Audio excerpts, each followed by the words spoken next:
Hello guys, welcome back to your YouTube channel SK study. मैं हूं आपका educator Shiv Mishra. आज मैं एक पेपर लेकर आया हूं और आपके लिए एक ऐसा पेपर है जो कि आपको गेन कराएगा 95%। मैंने आपसे प्रॉमिस किया था कि डेली अब हम लोग 2 से 3 पेपर देखेंगे, यानी कि 5 दिनों में हम लोग कुल 15 पेपर देखने वाले हैं और बहुत इंपॉर्टेंट वाले पेपर है। हर एक पेपर आपको सॉल्व करना है, तैयार करना है और जाकर पेपर में छापना है। कोई दिक्कत हो, कोई डाउट हो, अगर आपके मन में कोई क्वेरी है कि हाँ सर क्या है क्या नहीं, आप कमेंट बॉक्स में मेंशन कर देंगे। आज हम लोग सबसे पहले क्या करेंगे, इसका पूरा क्वेश्चन देख लेंगे। आप लोग हल करिएगा खुद से। अगर नहीं आ रहा है तो आप कमेंट बॉक्स में मेंशन करिएगा, मैं इसको सॉल्व कराऊंगा, आपको चिंता नहीं करना है। लेकिन इस पेपर में जो जो क्वेश्चन मैं डाला हूँ वो क्वेश्चन ऐसे हैं कि जो कि पेपर में आ चुके हैं और आने वाले हैं। ये सारे प्रश्नों का हम लोग करने वाले हैं और वीडियो इंपॉर्टेंट है। अभी तक वीडियो को लाइक नहीं किया तो सबसे पहले वीडियो को लाइक कर देंगे। चैनल को सब्सक्राइब नहीं किया तो सबसे पहले चैनल को क्या कर लेंगे, सब्सक्राइब कर लेंगे, ठीक है ना। आज का पेपर कोड सर क्या है, तो आज का जो पेपर कोड है 302 जेडीएम पेपर कोड है सर। क्या है, 302 जेडीएम पेपर कोड है। और 100 नंबर का क्या रहता है सर, आपका पूर्णांक रहता है। 100 में 33 नंबर सर पास होने के लिए चाहिए। 100 में कितना चाहिए सर, 33 नंबर पास होने के लिए चाहिए। लेकिन हम सर 100 में 33 नहीं, बल्कि 100 में 80 नंबर, 95 नंबर टारगेट करेंगे। यार ये 80 जो 95 नंबर दिखाई देगा ना, आपका आ जाएगा, आप चिंता मत करिए। आपका ये 100 में 80 95 नंबर आ जाएगा, क्योंकि बहुत ही सिंपल पेपर होता है। आप क्यों इतना सोच लेते हैं हार्ड होता है, बहुत ही सिंपल पेपर होता है। और अगर सिंपल तरीके से अगर आप उसको सॉल्व करते हैं तो देन आप हर क्वेश्चन को सॉल्व कर सकते हैं, कर पाएंगे, ठीक है ना। टाइम देखेंगे तो आपको 3 घंटे 15 मिनट का आपको टाइम मिलेगा पेपर को सॉल्व करने के लिए। और जो 15 मिनट मिलेगा वो प्रश्न पत्र आपको पढ़ने के लिए मिलेगा। क्या, प्रश्न पत्र को पढ़ने के लिए आपको प्रारंभिक 15 मिनट दिए जाएंगे एक्स्ट्रा में। भाई साहब आप पढ़िए। फिर देखेंगे तो इस प्रश्न पत्र में बात करेंगे तो 2 खंड है। कितने खंड हैं, 2 खंड हैं। और दोनों खंडों के सभी प्रश्नों का उत्तर देना आपके लिए क्या रहेगा, आवश्यक रहेगा, बोले तो अनिवार्य रहेगा। आपको दोनों खंडों का उत्तर देना रहेगा, ठीक है। चलिए, सबसे पहले आपके सामने क्या है, खंड क है। क्या है सर, खंड क है। अब खंड जो क है यह आपका 50 अंकों का रहेगा सर। कितने अंकों का रहेगा, 50 अंकों का पेपर में आएगा। अब सर 50 अंकों का आएगा, जो पहला रहेगा यह आपका बहुविकल्पी रहेगा। जैसे पहला यहाँ पे प्रश्न है, पहला क है, भारतेंदु हरिश्चंद्र द्वारा संपादित पत्रिका है। तो जो कवि वचन सुधा है, क्या है सर, कवि वचन सुधा है, यह भारतेंदु हरिश्चंद्र द्वारा एक संपादित क्या है सर, पत्रिका है। तो कवि वचन सुधा क्या है, तो जो सर कवि वचन सुधा है यह भारतेंदु हरिश्चंद्र द्वारा एक संपादित पत्रिका का सर नाम है। अगला यहाँ पे है, श्रद्धा भक्ति निबंध के लेखक हैं। तो जो श्रद्धा भक्ति निबंध के लेखक कौन है, यह आपको कमेंट करना है, खुद से बताइएगा। श्याम सुंदर दास, गुलाब राय, रामचंद्र शुक्ल, विद्या निवास मिश्र। वैसे भी मैं आपको हर एक क्वेश्चन का आंसर बताता रहता हूं, इसको आप लोग करिएगा, इसको क्या करेंगे आप लोग करिएगा, ठीक है ना। अगला यहाँ प्रश्न है ग वाला, रंगभूमि उपन्यास के लेखक हैं। तो रंगभूमि जो उपन्यास के लेखक है यह प्रेमचंद्र की है। किसकी है, प्रेमचंद्र की है। रंगभूमि जो उपन्यास है यह किसकी है, प्रेमचंद्र की है, ध्यान दीजिएगा। अगला यहाँ पे घ वाला प्रश्न है। घ वाला प्रश्न क्या है, कर्मनाशा की हार कहानी के लेखक कौन है, शिव प्रसाद सिंह। शिव प्रसाद सिंह। कर्मनाशा की हार कहानी के लेखक का नाम क्या है, शिव प्रसाद सिंह नाम है। क्या है सर, शिव प्रसाद सिंह नाम है। कर्मनाशा की हार कहानी के लेखक कौन है, शिव प्रसाद सिंह सर इनका नाम है। अगला यहाँ पे अंगा वाला प्रश्न है।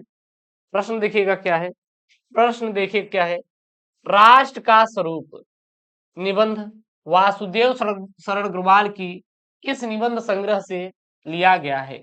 यानी जो राष्ट्र का स्वरूप है यह क्या है सर, निबंध संग्रह है। सर ये क्या है, एक निबंध संग्रह है।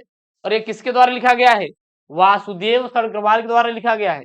लेकिन ये कहां से लिया गया है सर, ये कहां से लिया गया, तो ये लिया गया है पृथ्वी पुत्र से। कहां से सर लिया गया है, पृथ्वी पुत्र से सर लिया गया है। कहां से लिया गया सर, पृथ्वी पुत्र से लिया गया है, ठीक ना।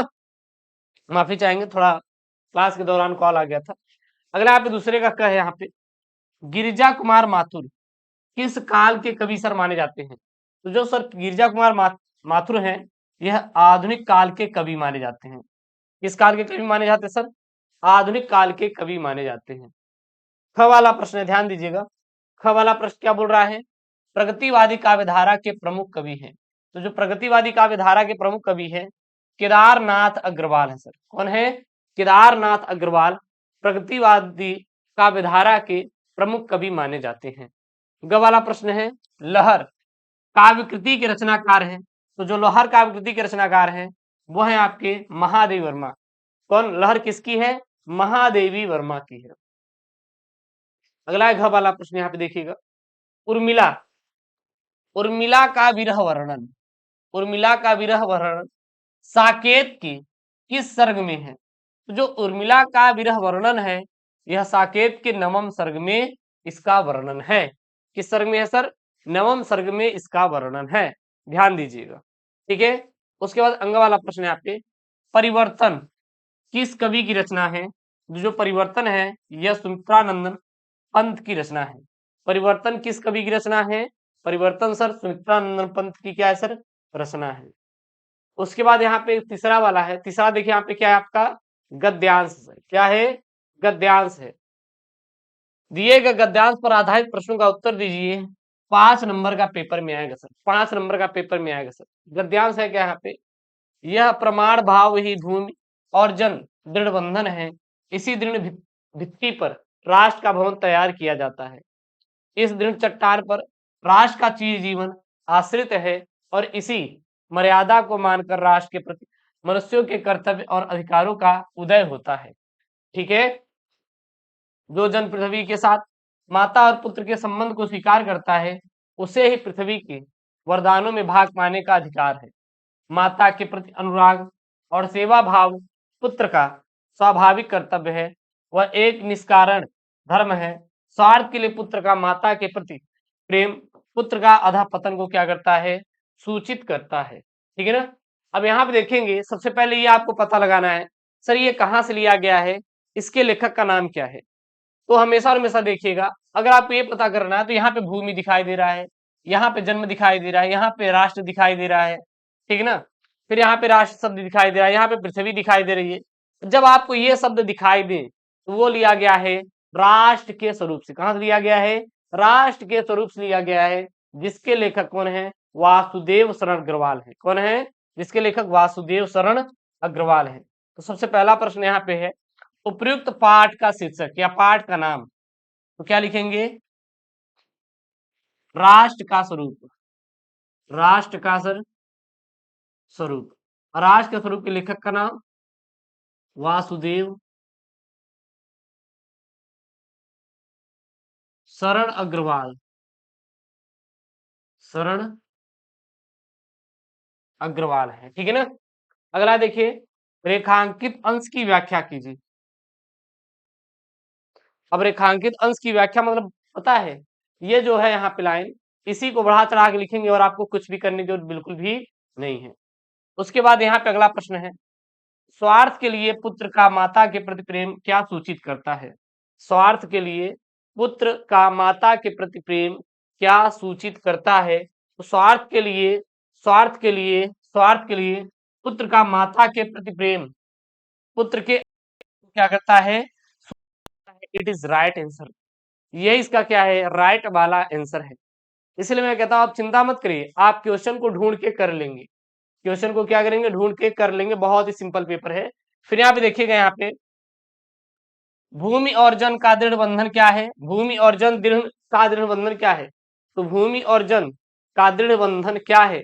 यहाँ पे देखिएगा, भूमि और जन दृढ़ बंधन, देखिए यहाँ पे यह प्रमाण भाव ही भूमि और जन का दृढ़ बंधन है।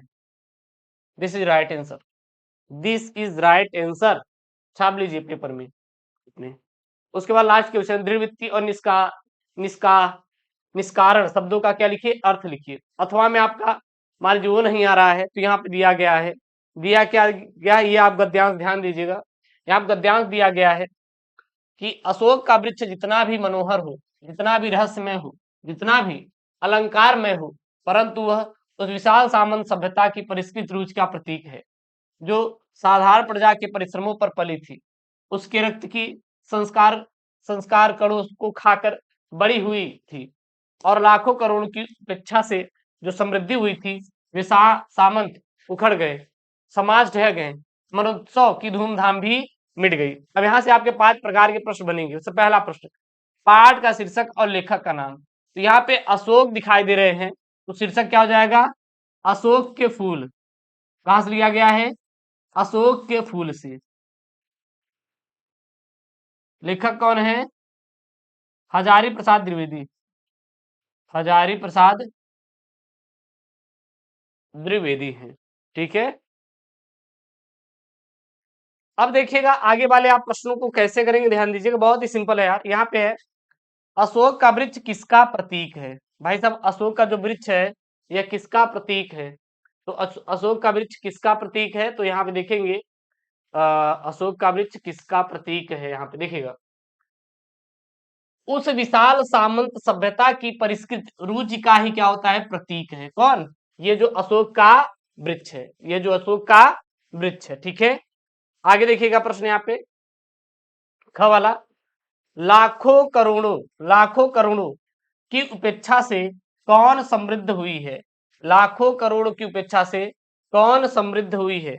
लाखों करोड़ों की उपेक्षा से कौन समृद्ध हुई है? तो लाखों करोड़ की उपेक्षा से कौन समृद्ध हुई है? यहाँ देखिएगा, उसके रक्त संस्कार कणों की को खाकर बड़ी हुई और लाखों करोड़ की उपेक्षा से जो समृद्ध हुई थी। ठीक है, आगे देखिएगा, यहाँ पे अगला वाला प्रश्न है आपका, कौन उखड़ और ढह गया? कौन उखड़ और ढह गया? अब जो उखड़ और ढह गया वही इसका आंसर हो जाएगा। देखिए, उखड़ और ढह गया, यहाँ पे देखिए ढूंढेंगे हम लोग। यहाँ पे देखिएगा, वे सामंत उखड़ और समाज से ढर गए और मदनोत्सव की धूमधाम में मिट गए। ठीक है ना, जो सामंत है यह उखड़ गए और समाज में क्या हो गए? ढह गए। अगला देखिएगा प्रश्न, अगले प्रश्न का उत्तर देखिए कैसे देंगे। रेखांकित अंश की व्याख्या करना है, बस इसी को बढ़ा चढ़ा के आप लोग लिख देंगे। वे सामंत उखड़ गए, समाज ढह गए और मदनोत्सव की धूमधाम भी क्या हो गई? मिट गई, बस। और आपको कुछ नहीं करना है। उसके बाद यहाँ पे चौथा नंबर, क्या पद्यांश पर आधारित इनकी प्रश्नों का उत्तर दीजिए। 10 नंबर का आएगा, 10 नंबर का आपके पेपर में आएगा। है क्या यहाँ पे? इस धारा सा जग का क्रम, शाश्वत इस जीवन का उद्गम, शाश्वत है गति शाश्वत संगम, शाश्वत नभ का नीला का विकास, शाश्वत राशि का यह रजत हास, शाश्वत लघु लहरों का विकास। उसके बाद यहाँ पे अगला है, हे जग जीवन के कर्णधार, चीर जन्म मरण के आर पार, शाश्वत जीवन नौका विहार में भूल गया अस्तित्व ज्ञान, जीवन का यह शाश्वत प्रमाण करता मुझको अमृत दान दान। ठीक है ना, अब ये है आपके, और यहाँ से आपके 5 प्रकार के प्रश्न पूछे गए हैं। सबसे पहला प्रश्न पूछा गया है कि पद्यांश के कवि और शीर्षक का आपको नाम लिखना रहे, जग का क्रम कैसा है, नव का नीला विकास कैसा है, उद्गम और कर्णधार शब्दों का अर्थ लिखिए, रेखांकित अंश की व्याख्या कीजिए। रेखांकित अंश की व्याख्या कीजिए। अथवा मान लीजिए वो नहीं आ रहा है तो आप इसका आंसर दे सकते हैं। यहाँ पे है क्या अथवा में, कह न ठंडी सांस में अब भूल वह जलती कहानी, आग हो उर में तभी दृग में सजेगा आज पानी, हार भी तेरी बनेगी मानिली जय की पताका, राग छड़ी पतंग की है अमर दीपक की निशानी, है तुझे अंगार सैया पर मृदुल कलियां बिछाना, जाग तुझको दूर जाना। ठीक है ना, अब यहाँ पे एक है और यहाँ से आपके 5 प्रकार के प्रश्न बनेंगे, क ख ग घ और अंग। उपयुक्त पद्यांश के शीर्षक और कवि का नाम लिखना है, प्रैक्टिस कर लीजिए, इंपॉर्टेंट है, पेपर में आएगा तो छाप देना है। रेखांकित अंश की व्याख्या कीजिए, छड़ी शब्दों के मूल शब्द और प्रत्यय अलग करके लिखना है तुझे अंगार सैया पर मृदुल कलियां बिछाना, इस पंक्ति में कौन सा अलंकार है? दृग और पताका शब्दों का एक पर्यायवाची आपको लिखना है। उसके बाद आपका पेपर में आएगा ये एक इंपॉर्टेंट सा लेखक का साहित्यिक परिचय। भाई साहब तैयार कर लीजिए, लास्ट डे बचा हुआ है, लास्ट डे में आपको फुल मार्क्स चाहिए। प्रोफेसर सुंदर रेड्डी, हजारी प्रसाद द्विवेदी, वासुदेव अग्रवाल, यही तीनों इंपॉर्टेंट है। मैं बार बार आपको बता रहा हूं, यही आप 3 ठो रट के चले जाइएगा। आपका तैयार है कि नहीं, एक बार कमेंट बॉक्स में बता दीजिएगा कि ये पेपर आपका तैयार है। अगला आपका कवि आएगा, अब यहाँ पे कवि का क्या है, साहित्यिक परिचय और उनकी प्रमुख कृतियां, मैथिली शरण गुप्त, जयशंकर प्रसाद, और यहाँ पे कौन है भैया, अज्ञेय है। ठीक है ना, ये है। अब यहाँ पे आपके क्या है, छठा नंबर, ध्रुव यात्रा और पंचलाइट कथा वस्तु की सार लिखिए अथवा बहादुर कहानी का उद्देश्य पर प्रकाश डालिए। यहाँ पे आपको इसको 80 शब्दों में आंसर देना है। कितने शब्दों में देना है आपका, 80 शब्दों में आंसर देना है। 5 अंक का पेपर में आएगा सर, 5 नंबर का पेपर में आएगा सर, इंपॉर्टेंट है, छाप दीजिएगा। बाद में ये मत बोलिएगा कि गुरुजी हमारे पेपर में नहीं आया। ठीक है ना। अगला यहाँ पे 7वां वाला, स्वपठित खंड काव्य के आधार पर किसी एक खंड के एक प्रश्न का उत्तर दीजिए। अधिकतम शब्द आपको 80 शब्दों में देना रहेगा यहाँ पे। ठीक है ना। इसमें आपको केवल बहादुर और पंचलाइट तैयार कर लो, काम हो जाएगा, बहुत ज्यादा जरूरत ही नहीं है और आपको अलग से तैयार करने की, पढ़ने की। उसके बाद यहाँ पे आपका जो स्वपठित खंड काव्य आएगा, इसमें जैसे मुक्ति यज्ञ का आएगा, सत्य की जीत का आएगा, रश्मि रथी की आएगा, आलोक वृत्त आएगा, श्रवण कुमार आएगा, त्यागपति आएगा। तो ये आपको अपने जिले के अनुसार पढ़ना है, ऐसा नहीं कि आप कुछ भी पढ़ ले रहे, नहीं, आप अपने जिले के अनुसार पढ़ेंगे। फिर यहाँ पे एक संस्कृत का गद्यांश आएगा, ये संस्कृत का गद्यांश आप तैयार कर लीजिएगा। मैंने 2 गद्यांश लेकर आया हूँ, एक ये 7 नंबर का है, देख लीजिए,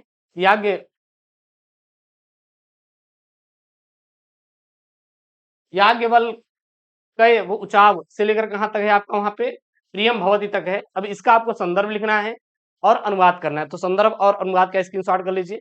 और यहाँ पे एक आपका क्या है, संस्कृत का ही श्लोक है, आप खुद से करेंगे इसको। ठीक है ना। और यहाँ पे आपका संदर्भ और ये अनुवाद है।